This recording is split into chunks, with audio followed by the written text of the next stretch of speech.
guys, welcome back to another TheSportUniverse Reacts. So what I want to talk about today is some NBA news.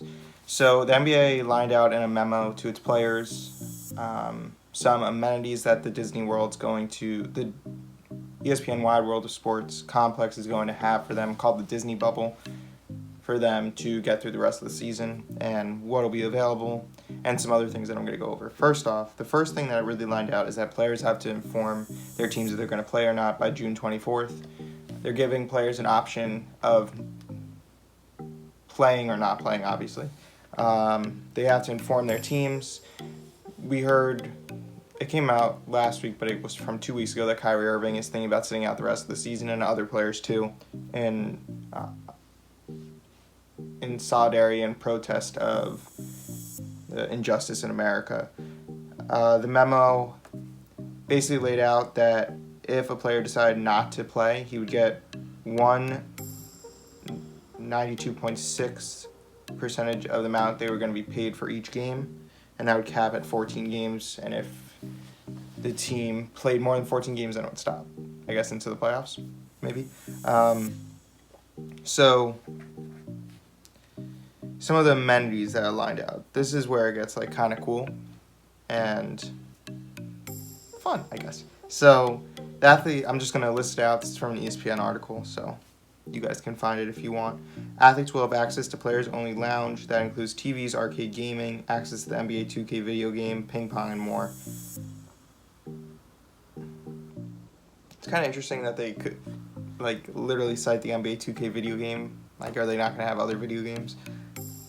But that's the first thing. A 24-hour VIP concierge will be available to players. The memo says daily entertainment made available could include movie screenings and DJ sets. I'm going to comment on all these after. Food-wise, each team will be dedicated Disney culinary team to create individualized team menus, support team dietary needs, ensure health and safety guidelines that are followed. According to the memo, players will get 3 freshly prepared meals a day and 4 meals a day on game days, the memo says.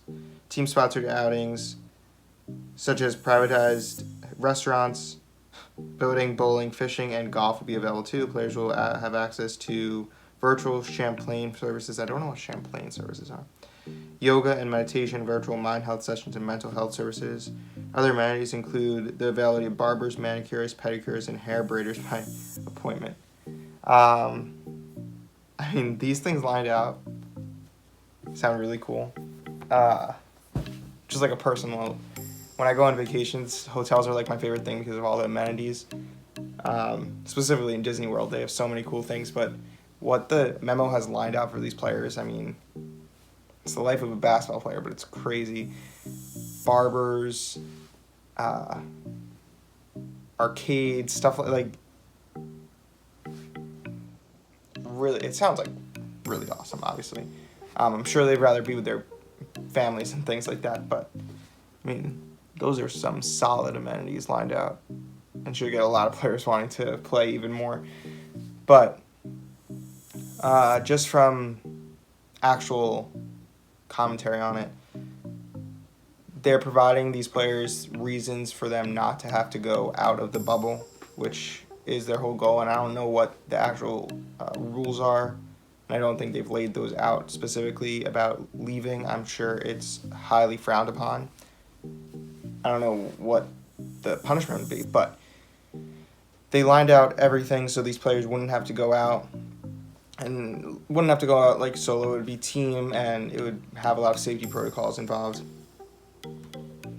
Should be interesting. I mean, everyone was waiting for them to finally say like what was going to be involved in this Disney bubble, and it finally came out.